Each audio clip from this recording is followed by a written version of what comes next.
नमस्कार, अमर उजाला बोनस में आपका स्वागत है। मैं हूं शुभम शंकधर और आप देख रहे हैं अपना मनपसंद कार्यक्रम बोनस पॉइंट। तमाम खबरों के विश्लेषण के लिए मुंबई स्टूडियो से द बोनस के एडिटर अंशुमान तिवारी जी मेरे साथ जुड़ गए हैं। सर, बहुत स्वागत है आपका। धन्यवाद, दर्शकों का स्वागत है। अंशुमान जी से चर्चा शुरू की जाए उससे पहले आप एक झलक देखिए उन सुर्खियों की, उन खबरों की जिन पर आज हम विश्लेषण करेंगे। पहली खबर एमआरपी से जुड़ी होगी। जी हाँ, कोशिश ये की जा रही है कि जो एमआरपी मनगढ़ंत लिख देते हैं, बढ़ा चढ़ा कर लिख देते हैं, उस पर अंकुश लगाया जाए। कैसे बदलेगा एमआरपी का गणित, क्या ये पूरी गफलत है, इसको जानेंगे। दूसरी खबर खरीफ के रकबे से जुड़ी है। कुछ एक फसलें ऐसी हैं जैसे कपास हो गई, तिलहन हो गई, जिनकी खेती घट रही है। क्या ये अर्ली मॉनसून के साइड इफेक्ट हैं या कुछ और बात है, ये सब चर्चा होगी मॉनसून की खबर में।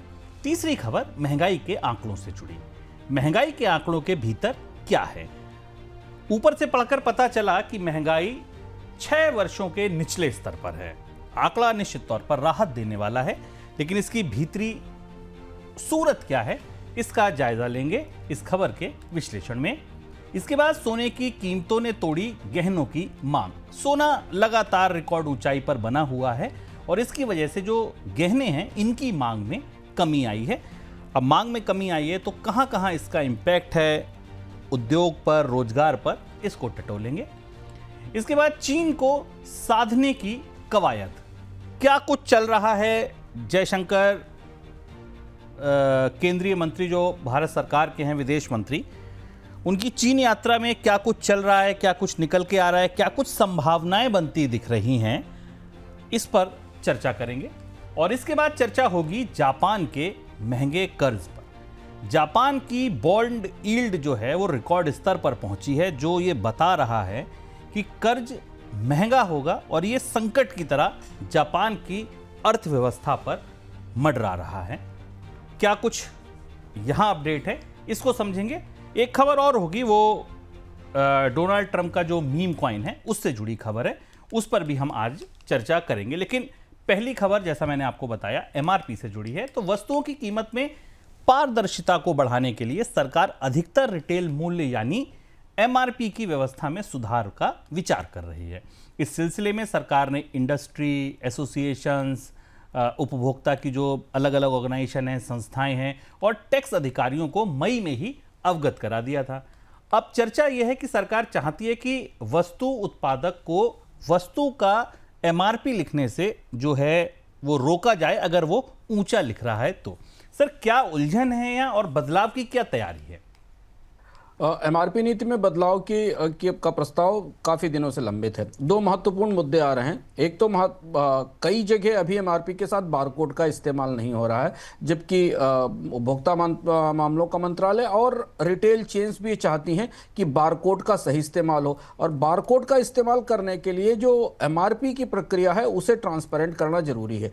जो सबसे बड़ी समस्या ये आ रही है कि कई सारे उत्पादों का एमआरपी ज़्यादा होता है पर वास्तविक रूप से उसकी कीमत कम होती है। यानी इसका मैक्सिमम रिटेल प्राइस ज्यादा है, उसको 3,000 रुपए लिखा हुआ है, लेकिन जो सेलर है, जो दुकानदार है, उसको 1,500 रुपए, 2,000 रुपए में बेच रहा है। यहां यह शक बनता है कि उत्पाद की वास्तविक लागत क्या है, टैक्स मिलाने के बाद, लगाने के बाद, जो उपभोक्ता के पास पहुंच रही है। तो अब जो तैयारी सरकार कर रही है उस व्यवस्था में पहले तो मूल्य निर्धारण की व्यवस्था की जाएगी, जिससे तय किया जाए कि किसी भी उत्पाद की वास्तविक कीमत क्या है और उसे एमआरपी में, मैक्सिमम रिटेल प्राइस में कैसे डाला जाए। और दूसरा एक, उसको बारकोड के साथ कैसे कंपैटिबल बनाया जाए। इन दोनों चीज़ों पर बातचीत के लिए सरकार ने इंडस्ट्री के प्रतिनिधियों से बातचीत करना शुरू किया है, जो शायद आने वाले समय में हमारे सामने एमआरपी तय करने का एक नया पैमाना लेकर आएगी। उस पैमाने में ये निर्धारित किया जाएगा कि किसी भी उत्पाद की कीमत के कौन कौन से फैक्टर होते हैं और उनके आधार पर उसको उपभोक्ताओं के लिए उसकी क्या कीमत निर्धारित की जाए। अब इसका दूसरा हिस्सा टटोलिए। पैक्ड खाद्य सामान के लिए सख्त पैकेजिंग नियमों के लिए सुप्रीम कोर्ट के आदेश के बाद फूड रेगुलेटर FSSAI ने कोर्ट से नए नियमों के लिए मोहलत मांगी है। उन्होंने कहा है कि थोड़ा समय हमें दिया जाए। कोर्ट ने दरअसल FSSAI को 3 महीने के भीतर सख्त फ्रंट पैक और लेबलिंग के नियम लाने को कहा था। इन नियमों के तहत पैक्ड खाने में पोषण के स्तर को बताना जरूरी था और उसको संकेत बताना जरूरी था, उसमें संकेत भी देना ज़रूरी था। सर ये क्या कुछ पूरा मामला है, कहाँ गाड़ी अटकी है, और ये सब चीज़ें तो बड़ी हाइजीन जैसी चीज़ें हैं, तो इसमें 3-3 महीने का समय क्यों? ये भी सब लंबे समय से चर्चित मामला है और भारत में 2-3 साल से लगातार इस पर प्रयास चल रहा है कि आपको जो खाद्य उत्पाद मिल रहे हैं उसमें जो न्यूट्रिशन का स्तर है उसे प्रॉपरली बताया जाए। इसमें भी बहुत सारी मिस इन्फॉर्मेशन है, बहुत सारी चीज़ें छिपाई जाती हैं, कैलोरी की मात्रा ग्राम के हिसाब से बताई जाती है, बहुत सारी सूचनाएं गलत होती हैं और इसलिए सुप्रीम कोर्ट ने एफएसएसआई से, जो कि भारत का मुख्य पैमाना निर्धारित करने वाली एजेंसी है, उससे ये कहा था कि वो स्टैंडर्ड तय करे और उसके बाद इसे लिखा जाए। कंपनियां और उत्पाद बनाने वाले जो संस्थान हैं वो इस नई व्यवस्था के लिए तैयार नहीं हो पा रहे हैं और लगातार एफएसएसआई इस मामले पर सुप्रीम कोर्ट से इस बात की अपील कर रहा है कि उसे और समय दिया जाए। आज ऐसा हुआ है कि सुप्रीम कोर्ट ने स्पष्ट रूप से आदेश दिया है कि अब सारे उत्पादों के जो खाद्य उत्पाद हैं उनके न्यूट्रिशन की व्यवस्था स्पष्ट रूप से सामने लाई जाएगी और लिखी जाएगी। अभी यह भी दुविधा है, उसके फॉर्मेटिंग में भी दुविधा है कि उसको कैसे प्रेजेंट किया जाए जैसे लोगों को समझ में आए। पर दूसरी एक और बड़ी समस्या ये है कि ये सारे ब्यौरे अंग्रेजी में लिखे जाते हैं, तो ज़्यादातर जो ग्राहक हैं, खरीदने वाले लोग हैं, उनको भाषा ही नहीं समझ में आती, तो उसका न्यूट्रिशन और कैसे वो समझने की कोशिश करेंगे। ये मुद्दा भी आने वाले समय में उठेगा कि न्यूट्रिशन की जानकारी उन भाषाओं में दी जाए जो भाषा वो ग्राहक बोल रहा है। अब चर्चा मॉनसून पर। मॉनसून सीजन में ज़रूरत से ज़्यादा बरसात का असर कुछ खरीफ फसलों की खेती पर पड़ा है। कृषि मंत्रालय के आंकड़े बता रहे हैं कि 11 जुलाई तक देश भर में सोयाबीन, तुअर और कपास का रकबा पिछड़ा हुआ है, यानी कि पिछले साल से कम खेती हुई है अभी। हालांकि धान, मोटे अनाज, मूंगफली और गन्ने की खेती बढ़ने की वजह से ओवरऑल तो आपको खरीफ की खेती पिछले साल से आगे दिखेगी, लेकिन 11 जुलाई तक करीब 598 लाख हेक्टेयर की खेती होने के बाद भी कुछ फसलें ऐसी हैं जहां पर ये कमी है। तो सर क्यों कमजोर पड़ रही है स्वयं? पहला सवाल तो यही है, मॉनसून है या किस तरीके का उसमें असर है, और दूसरा इसका असर आने वाले दिनों में हम कैसे देखेंगे? मानसून ने इस महीने के दौरान, खासतौर से जून महीने के दौरान सरप्राइज किया है और आमतौर पर जैसा हम बराबर मानसून की चर्चाओं में अपने कार्यक्रम में कहते रहे कि भारतीय फसल चक्र के हिसाब से भारत को अच्छी और धीमी बारिश की अपेक्षा होती है मानसून में, और खासतौर पर जुलाई अगस्त तक और सितंबर तक बारिश की जरूरत होती है। मानसून जून में सक्रिय हुआ और काफ़ी बारिश हुई और उस बारिश का नतीजा अब बिल्कुल उल्टा दिख रहा है। कई सारी फसलों की बुवाई रुक गई है बाढ़ के कारण, पानी भरने के कारण। अगर आप आंकड़े देखें तो पैडी की ग्रोथ रेट 7% के आसपास है, हालांकि इससे पहले अच्छी थी, लेकिन अब इस पर भी दबाव दिख रहा है।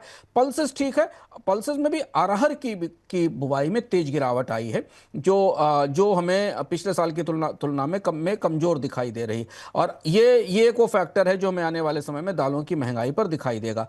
उड़द की ग्रोथ 5% के आसपास है। इसके अलावा बाकी दालों की परिस्थिति ठीक है।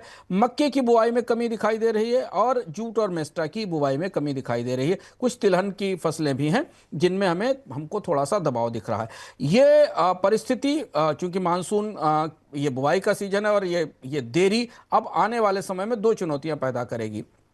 अगर अगले महीनों में मानसून की बारिश में कमजोरी दिखाई देती है तो फिर ये इनके उत्पादन में, इनकी पैदावार पर हमें इसका असर दिखाई देगा। और दूसरी बड़ी बात यह कि दालें, जो कि सबसे महत्वपूर्ण है और जिनको लेकर तमाम तरीके के प्रयास किए जा रहे हैं, उनके उत्पादन को लेकर, उनकी उपज को लेकर अब थोड़ा सा संशय बनने लगा है। हालांकि अभी बुवाई का एक समय बाकी है और खरीफी सीजन का जो चक्र है वो जारी है, तो हो सकता है कि अगले महीने में के आंकड़ों में हमें इसमें थोड़ी रिकवरी होती दिखाई दे। लेकिन मानसून की समय से पहले आने और बहुत ज़्यादा बारिश ने फसल को अब नकारात्मक रूप से प्रभावित किया है। ये जो बुवाई के आंकड़े हमारे सामने आए हैं, मैं बता रहे हैं। अब आगे महंगाई के आंकड़ों पर चर्चा। खाद्य महंगाई में आई कमी की वजह से जून में जो रिटेल महंगाई है वो 6 साल के निचले स्तर पर पहुंच गई। जून में रिटेल महंगाई 2.1% दर्ज की गई, जो जनवरी 2019 के बाद अब तक का सबसे निचला स्तर है। जून में खाद्य महंगाई दर नेगेटिव जोन में चली गई। उधर सब्जियों की कीमत घटने की वजह से जून के दौरान थोक महंगाई दर भी नेगेटिव जोन में दर्ज की गई। मैन्युफैक्चर प्रोडक्ट को अगर आप छोड़ दीजिए तो जून में अधिकतर कैटेगरी में थोक महंगाई दर नेगेटिव जोन में है। तो क्या सर, अगर इन आंकड़ों को अंदर से टटोला जाए, भीतर इनके उतरा जाए, क्या कुछ तस्वीर आपको उधर उभरती दिख रही है? आंकड़े बेहद दिलचस्प हैं। आंकड़ों की दृष्टि से देखा जाए अगर महंगाई को, तो इसमें बहुत सारे ट्रेंड निकलते दिख रहे हैं जिनको हम अलग अलग तरह से देश के अलग अलग वर्गों पर और अर्थव्यवस्था के संदर्भ में समझ सकते हैं। जो महत्वपूर्ण चीज़ें दिख रही हैं अगर हम डेटा पॉइंट के माध्यम से देखें, तो जून में जो खुदरा मुद्रास्फीति थी वो अब 6 साल के निचले स्तर पर आ गई, 2.1% के आसपास आ गई, जो कि पिछले साल 2.82 थी और उससे पहले 5.8% थी। इस हिसाब से आपको बड़ी गिरावट दिख रही है। लेकिन खाद्य मुद्रास्फीति नकारात्मक हो गई है, यानी माइनस में पहुंच गई है, और यह बेहद सरप्राइजिंग है क्योंकि ऐसा रिटेल मार्केट में कहीं नहीं दिख रहा। खाद्य महंगाई का इस स्तर तक पहुंचना और खाने पीने की चीज़ों के सामान की कीमतें बाजार में बिल्कुल एक दूसरे से डाइवर्जेंट दिखाई दे रहे हैं। आंकड़ों में दालें, अनाज और दूध की कीमतें घटने का असर दिखाई दे रहा है। कोर मुद्रास्फीति स्थिर है, लेकिन मकान, शिक्षा और स्वास्थ्य में बढ़त है। खाद्य मुद्रास्फीति को और एक दूसरे संदर्भ में हम थोक महंगाई के संदर्भ में समझने की कोशिश करेंगे। थोक महंगाई को अगर करीब से देखें तो जून में नकारात्मक है, नेगेटिव है, यानी सीधे सीधे डिफ्लेशनरी है। अगर आप इसे माने कि भारत की थोक महंगाई दर डिफ्लेशन का संकेत दे रही। जून पिछले साल 3 साल के हिसाब से अगर आप देखें तो ये डिफ्लेशन की स्थिति में। अगर सबसे ज़्यादा कमी सब्जियों की कीमतों में दिखाई दे रही है, उसके बाद ईंधन में, बिजली में और जो मैन्युफैक्चर्ड उत्पाद हैं उनमें सबसे ज़्यादा कमी दिख रही है। इसमें भी ईंधन और बिजली की मांग में हमें बड़ी कमी दिखाई दे रही है। मासिक आधार पर प्राइमरी प्रोडक्ट्स की कीमतों में थोड़ी सी बढ़त दिख रही है। जो सबसे बड़ा अंतर और विरोधाभास है इन आंकड़ों को करीब से समझने के लिए, वो ये है कि दोनों मुद्रास्फीति घटी हैं, लेकिन WPI डिफ्लेशन में चली गई। और ये डिफ्लेशन बताती है कि खासतौर से WTI में खाद्य की कीमतें CPI से ज्यादा घटी हैं। थोड़ा महीन मामला है, इसको समझना जरूरी है क्योंकि इसका सीधा असर किसानों से जुड़ा हुआ है। खुदरा महंगाई में खाद्य की कीमतों में जितनी गिरावट आई है उससे ज़्यादा थोक महंगाई में गिरावट आई है। यानी किसानों को फार्म गेट प्राइस, जिसको हम कहें अगर अंग्रेजी में, तो किसानों को जो मूल्य मिल रहा है और जो उपभोक्ताओं को मूल्य मिल रहा है उसका अंतर हमें खाद्य महंगाई में दिखता है। हालांकि रिटेल महंगाई भी जो हमें दिख रही है CPI में, और जो कंजम्पशन के लेवल की महंगाई, जो बाजार में महंगाई, जो स्ट्रीट की इन्फ्लेशन है या जो शॉप की इन्फ्लेशन है, उसमें भी हमें बड़ा अंतर दिखाई दे रहा है। दूसरा, हेडलाइन मुद्रास्फीति बहुत कम है, लेकिन कोर मुद्रास्फीति में हमें बढ़ोतरी दिख रही है खाद्य और ईंधन की। लेकिन खाद्य और ईंधन की मांग में हमें तेज कमी दिखाई दे रही है। ये मोटा आंकड़ा है जो हमें भारतीय अर्थव्यवस्था की भीतरी परिस्थिति के बारे में कुछ जानकारी देता है और कुछ थोड़ा सा असंगतियां बताता है। सर, दूसरी चीज, महंगाई के आंकड़ों को दूसरी तरफ से अगर टटोलें तो खपत और मांग की ये कैसी तस्वीर दे रहा है? क्या वहां आपको लग रहा है कि कमी का संकेत है? हाँ, अगर इन आंकड़ों को और भीतर से खोला जाए, क्योंकि महंगाई के आंकड़े, मुद्रास्फीति के आंकड़े डिमांड का भी संकेत होते हैं और आधार होते हैं, और उसको अगर करीब से देखा जाए तो कुछ और आंकड़े आप एक क्रम में देखें तो आपको दिखाई देगा। भारत में कंजम्पशन की डिमांड में जो गिरावट आई है उसके कुछ और आंकड़े हैं जिनको ये महंगाई का आंकड़ा जिनकी पुष्टि करता है, जिनके साथ खड़ा होता है। जैसे GST के संग्रह की वृद्धि दर 6.2% रही, 4 साल में सबसे कम। कारों की बिक्री करीब 6% कम हुई। UPI का जो ट्रांजेक्शन्स हैं उनमें गिरावट आई है और मंथली आधार पर गिरावट आई है। और मानसून की वजह मान सकते हैं कि ईंधन की मांग में हमें तेज कमी दिखाई दी है। इसके बीच में अगर आप नकारात्मक WPI और खाद्य मुद्रास्फीति को भी नकारात्मक मान लें WPI के स्तर पर और खुदरा महंगाई या रिटेल महंगाई के स्तर पर, तो ये फिर कम मांग का संकेत स्पष्ट रूप से दिखाई देता है। इन सारे फैक्टर्स को अगर एक साथ देखा जाए तो भारतीय बाजार में डिमांड की, मांग की कमी दिखाई दे रही है। हालांकि इसमें पिछले साल का बेस इफेक्ट भी दिखता है। आमतौर पर कह सकते हैं कि मानसून के दौरान मांग में कमी दिखाई देती है। लेकिन अगर आप ये एक चार्ट आप अपने सामने देखें और इन सारे आंकड़ों को एक क्रम से देखें, CPI 6 साल का सबसे निचला स्तर, खाद्य CPI करीब 0.9%, WPI लगभग डिफ्लेशन में चला जाना, GST, कार, ईंधन, इनको देखें तो भारतीय अर्थव्यवस्था इस दौरान, मानसून के इस पिछले महीने के दौरान मांग की कमी से और मांग सिकुड़ने से जूझ रही है। आंकड़ा अगर ये ट्रेंड अगर आने वाले दिनों में और ज़्यादा, अगले वाले महीनों में और ज़्यादा मजबूत होता है तो फिर हमें इसका असर व्यापक GDP पर और खपत पर भी दिखाई देगा। चलिए, अब अगली खबर गोल्ड से जुड़ी। गोल्ड की कीमतें बढ़ने का असर ये हुआ कि गहनों की बिक्री पर इसका असर पड़ा। वो भी नकारात्मक। सिंपल सी बात है कि चीज़ महंगी हुई तो कम बिकी। जून के दौरान बिक्री आधी से भी कम रह गई। Indian bullions and jewellery association के मुताबिक जून के दौरान गोल्ड ज्वेलरी की बिक्री में करीब 60% की गिरावट आई है। हाल ही में रिटेल मार्केट में गोल्ड का भाव 1 लाख रुपए के ऊपर पहुंच गया था। सर, सबसे ज़्यादा असर, अब ये जो मांग गिरी है, इसका असर फिर और कहाँ कहाँ आपको दिखेगा? गोल्ड का रिटेल ट्रेड बुरी तरह प्रभावित हो रहा है और दो बड़ी चीजें हैं। गोल्ड की भारत में खरीद सिक्योरिटी के तौर पर भी होती है। भारत में गोल्ड की खरीद शादी विवाह में एक महत्वपूर्ण गिफ्ट के तौर पर भी होती। गोल्ड की इस तेजी ने इस पूरे बाजार को बुरी तरह हिला दिया है और ये चुनौती अब 1 लाख रुपए के आसपास सोना के पहुंचने के बाद लगातार बढ़ती चली जा रही है कि भारत का जो टोटल रिटेल गोल्ड ट्रेड है, जो कि आमतौर पर हर सीजन में हर 2-3 महीने में सक्रिय होता था, लोग पुराना गोल्ड लेकर आते थे और नई खरीदारी करते थे, ये उस पर असर दिख रहा है। ज्वेलरी की जो गोल्ड की सेल 60% गिरना भारतीय बाजार के लिए निचले स्तर पर चुनौतीपूर्ण खबर है, क्योंकि इससे बहुत सारे लोगों का रोजगार भी जुड़ा हुआ है और बड़ा गोल्ड का रिटेल मार्केट है। दूसरी तरफ इस तरीके के संकेत हैं कि अब शायद इसके सहारे जो लाइट ज्वेलरी है, हल्की ज्वेलरी है, उसकी मांग आने वाले समय में बढ़ेगी और वो उसके उत्पादन में या उसके निर्माण में बढ़ोतरी होगी। इससे अलग अगर आप देखें कि सोने को अगर ज्वेलरी की खरीद से हटा दें या रिटेल सेल से हटा दें, तो गोल्ड में जो लोगों का निवेश है ईटीएफ के माध्यम से या बॉन्ड या डिजिटल गोल्ड के माध्यम से, उसमें तो हमें बढ़ोतरी दिख रही है। चलिए, अब अगली खबर जो बड़ी अहम है। जिन देशों के साथ भारत ने मुक्त व्यापार समझौते किए हुए हैं, उनमें से अधिकतर के साथ भारत के लिए व्यापार डेफिसिट में है। यानी भारत से एक्सपोर्ट कम हो रहा है और जबकि वहां से आने वाला माल ज्यादा है, इंपोर्ट ज्यादा हो रहा है। कुल 7 मुक्त व्यापार समझौतों में से 5 समझौतों में भारत के लिए व्यापार डेफिसिट में है। सबसे ज्यादा डेफिसिट जो है वो आसियान, यूएई और जापान वाले मुक्त व्यापार समझौतों से मिल रहा है। सर, कैसे आप इसका विश्लेषण करना चाहेंगे? ठीक है, हमने मुक्त व्यापार समझौते किए, ज्यादातर समझौतों में हम डेफिसिट में हैं।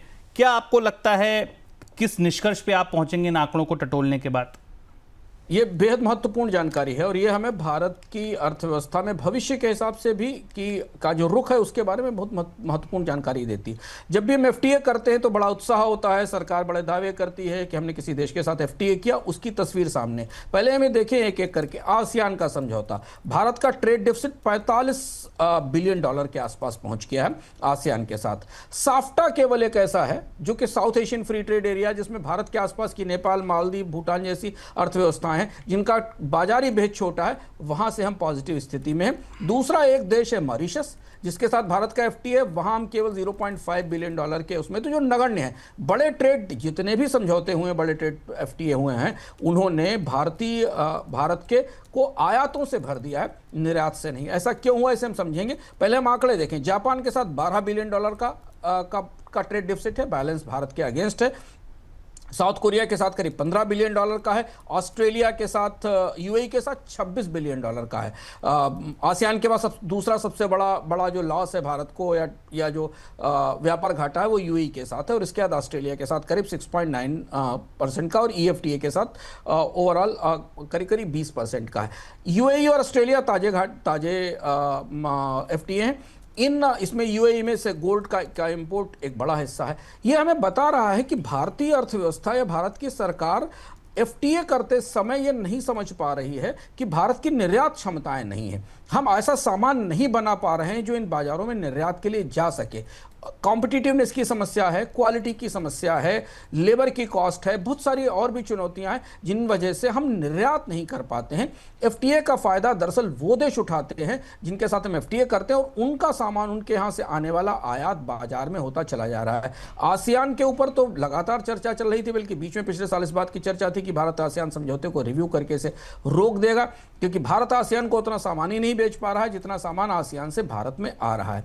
इसे और गहराई से समझें तो भारत की जो पूरी मैन्युफैक्चरिंग क्रांति है उसके भीतर इसके रहस्य छुपे हुए हैं। क्योंकि भारत से निर्यात होने वाले सामानों में बड़ा हिस्सा इंपोर्टेड कंपोनेंट्स का है, इसलिए हमें यह दिखता है कि हमारे पास भारत में इन एफटीए के जरिए या बाकी माध्यमों से भी आयात बढ़ता है, निर्यात नहीं है। तो वो जो निर्यात आधारित अर्थव्यवस्था है जिसमें एफटीए बराबरी के आधार पर चलते हैं, वो बड़ा नुकसान दिख रहा है। और इसलिए भारत अभी जब ईयू के साथ एफटीए पर बातचीत कर रहा है, अभी हम अमेरिका के साथ एक ट्रेड डील की कोशिश कर रहे हैं जिसमें डोनाल्ड ट्रंप भारतीय बाजार में अधिकतम हिस्सा हासिल करने की कोशिश करेंगे और भारत को सीमित हिस्सा देने की कोशिश करेंगे। अगर उसे भी, उस ट्रेड डील को भी हम आने वाली ट्रेड डील के संदर्भ में मान लें, यूके के साथ एक हमने ट्रेड डील की है, तो हमें लगता है कि धीमे धीमे अगर इन ट्रेंड को माना जाए तो फिर इन ट्रेड डील्स में भी भारत के बाजार में विदेशी सामान ज्यादा आएगा। भारत की निर्यात क्षमताएं ऐसी नहीं होंगी कि इन बाजारों में सामान बेचा जा सके। चलिए अगली खबर। विदेश मंत्री एस जयशंकर ने चीन यात्रा के दौरान कहा है कि भारत और चीन के बीच रिश्तों में तेजी से सुधार हो रहा है और रिश्तों में हो रहे इस सुधार से दोनों देशों को लाभ हो सकता है। विदेश मंत्री की चीन यात्रा के करीब 3 हफ्ते पहले रक्षा मंत्री राजनाथ सिंह ने भी चीन का दौरा किया है। माना जा रहा है कि चीन से रेयर अर्थ मैग्नेट और सप्लाई फिर से शुरू कराने के लिए विदेश मंत्री चीन गए हुए हैं। सर, रेयर अर्थ मैग्नेट की सप्लाई शुरू कराने गए हुए हैं, क्या कुछ संभावनाएं आपको बनती दिखती हैं इस मोर्चे पर या इसके अन्य किसी मोर्चे पर? कि भारत और चीन के बीच रिश्ते बेहद तनावपूर्ण हैं, ठंडे हैं। लंबे समय के बाद ये यात्रा हुई और ये निश्चित तौर पर ये यात्रा सिर्फ उसी संदर्भ में देखी जा रही है कि चाइना ने हाल के महीनों में जो रिस्ट्रिक्शंस लगाए हैं भारत को आने वाले सामानों पर, उसे लेकर ये कोशिश की गई भारत की तरफ से, फिर चीज़ों को सामान्य करने की कोशिश की गई जयशंकर की तरफ से। जैसे डिप्लोमेटिक बयान दिए जाते हैं, कूटनीतिक बयान दिए जाते हैं जिनके कई सारे अर्थ होते हैं, तो उस तरीके के बयान दिए गए।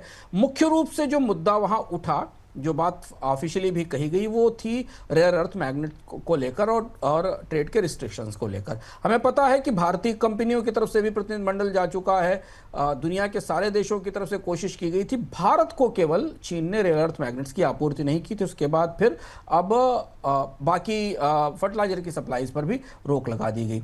तो भारत की इस यात्रा से कोशिश कुछ बहुत बड़ा हासिल करने की नहीं है। चीन के साथ कोई बहुत बड़ा रिश्तों में गर्मजोशी भरा बदलाव आ जाएगा, इससे संभव नहीं। अविश्वास, मिसट्रस्ट की भावना काफ़ी ज़्यादा है। कोशिश है कि तात्कालिक तौर पर ये रास्ता खोलकर और विदेश मंत्री की यात्रा से जो ट्रेड सप्लाईज हैं उनका पे जो रिस्ट्रिक्शंस है उनको रोका जा सके, क्योंकि डर ये है कि केवल बात रेयर अर्थ मैग्नेट्स की नहीं है, इसके बाद केमिकल्स हैं। और चूंकि भारत की निर्भरता चीन पर इतनी ज़्यादा है, चाहे वो फार्मास्यूटिकल बनाना हो या वो इलेक्ट्रॉनिक्स बनाना हो, ऐसी स्थिति में अगर चीन इस तरीके की आक्रामक गतिविधियों से भारत में सप्लाईज को रोकता रहा तो इसका असर भारतीय अर्थव्यवस्था पर तो पड़ेगा, निर्यात पर तो पड़ेगा ही पड़ेगा, भारत के भीतर डिमांड पर, भारत के भीतर सामानों की आपूर्ति पर पड़ेगा। इसलिए कोशिश ये है कि जो भी जैसे रिश्ते हैं उनमें व्यापार को किस तरह से सामान्य बनाए रखा जाए। अब निगाह इस बात पे होंगी कि इस यात्रा के बाद चीन का क्या बयान आता है और क्या चीन अंततः भारत पर जो उसने व्यापार, जो सामानों की आपूर्ति पर सख्ती की है, उसे वो कितनी आसानी से, कितनी जल्दी उदार करता है, क्योंकि ऑटोमोबाइल और इलेक्ट्रॉनिक्स कंपनियां मुश्किल में हैं रेयर अर्थ नहीं मिलने के कारण।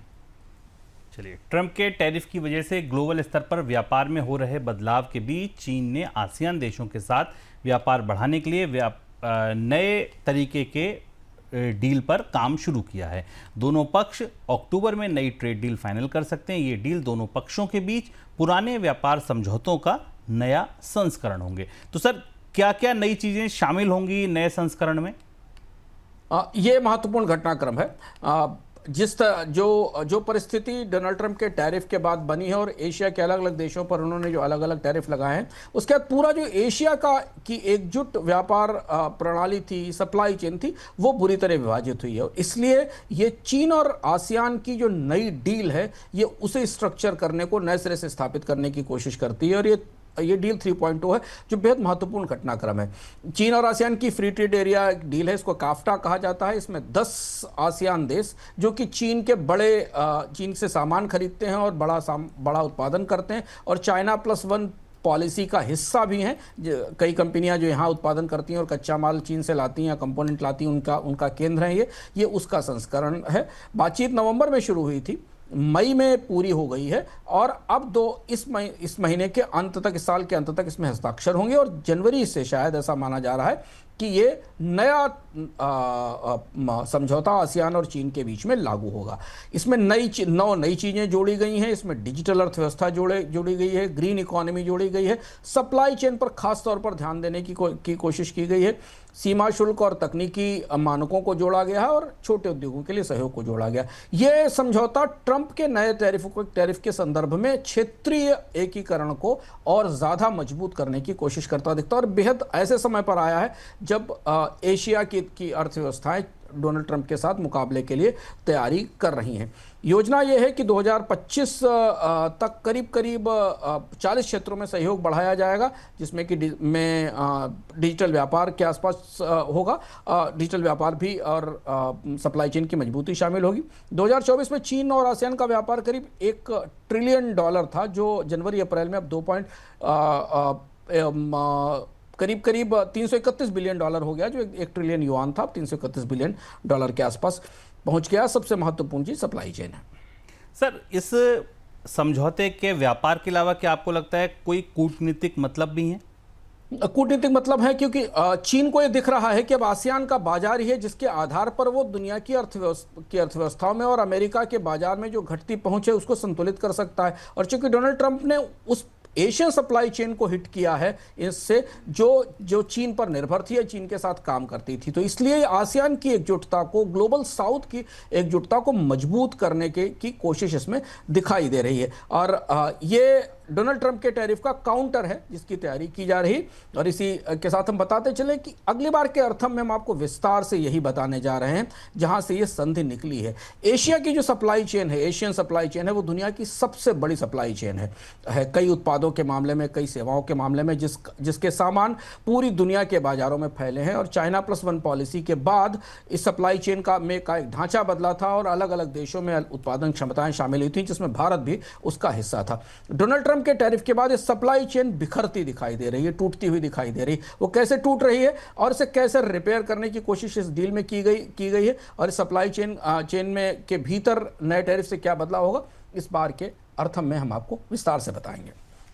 चलिए, अब चलिए जापान में बॉन्ड यील्ड रिकॉर्ड स्तर पर पहुंच गई है। वहां पर राष्ट्रीय चुनाव से ठीक पहले 30 साल की बॉन्ड यील्ड 3.19% दर्ज की गई, जो अब तक का सबसे ऊंचा स्तर है। बॉन्ड यील्ड बढ़ने से जापान में कर्ज महंगा होने की आशंका जताई जा रही है और पहले से ही सुस्ती का सामना कर रही जापान की अर्थव्यवस्था के लिए ये नई चुनौती हो सकती है। सर, क्या कुछ बता रहा है ये बॉन्ड यील्ड का बढ़ता आंकड़ा?